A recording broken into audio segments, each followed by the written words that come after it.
This is the Walmart exclusive 6-inch War Machine figure from Iron Man 2. It's a very nice little figure. Much bigger than the 3 3/4 inch one. A little bit better designed. Overall, it looks very similar. Whereas the 3 3/4 inch one just kind of had these little deployment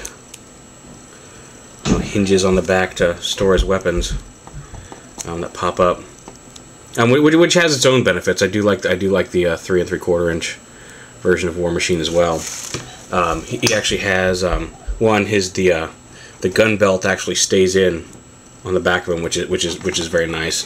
The gun swivels up here, and one of the things that's really cool is you take the gun belt off.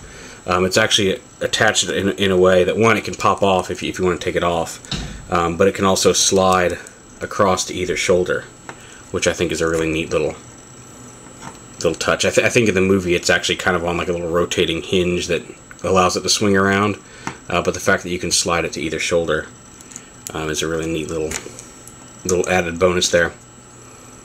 Go ahead and plug the gun belt back in.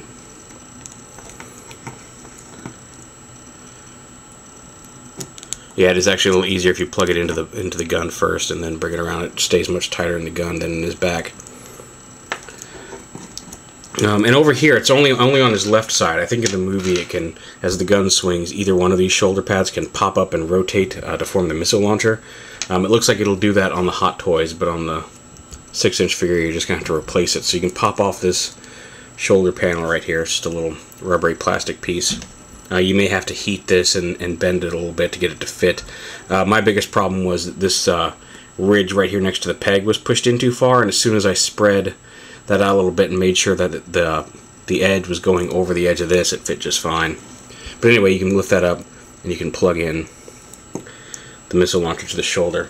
Like I said, I'm pretty sure in the movie these actually lift up and rotate to make the missile launchers, and this would like kind of rotate in and just push back down, but they don't have that functionality on the 6-inch figures. He has the same kind of limited shoulder pads that the Mark 6 does. And that is just like on the smaller figure. On the Mark 6, it was different between the two, but even the smaller War Machine figure had those same shoulder pads. The machine guns under the arms. He does have some little flaps here to let you move his wrists, which are hinged. You can rotate. Same posability as the Mark 6, same ball joint and hinged shoulders, double jointed elbows. Same hips as the 3 3/4 inch versions of the figures, but as I mentioned before, they don't stick as much. Double hinged knees and some limited ankle movement. He does have more of you can move him forward a little bit more at the abdomen. It's not just limited to leaning back like the Mark 6 was. All very cool, and again, just like the Mark 6, you do get some extra pairs of 2 extra pairs, 3 pairs total of. You get closed fists, you get kind of halfway open palms, and then you get fully open palms.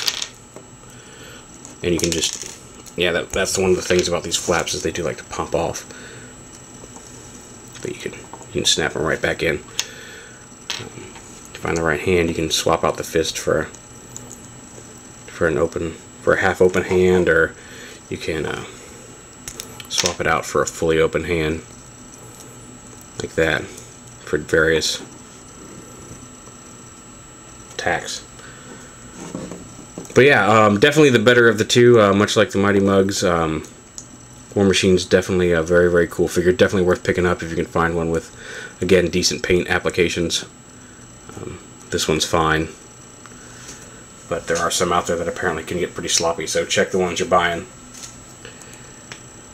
This one, like the Mark 6, get it if you like the Mark 6 armor. War Machine, I'd say pick up regardless. War Machine's just a great figure. Walmart exclusive 6-inch War Machine.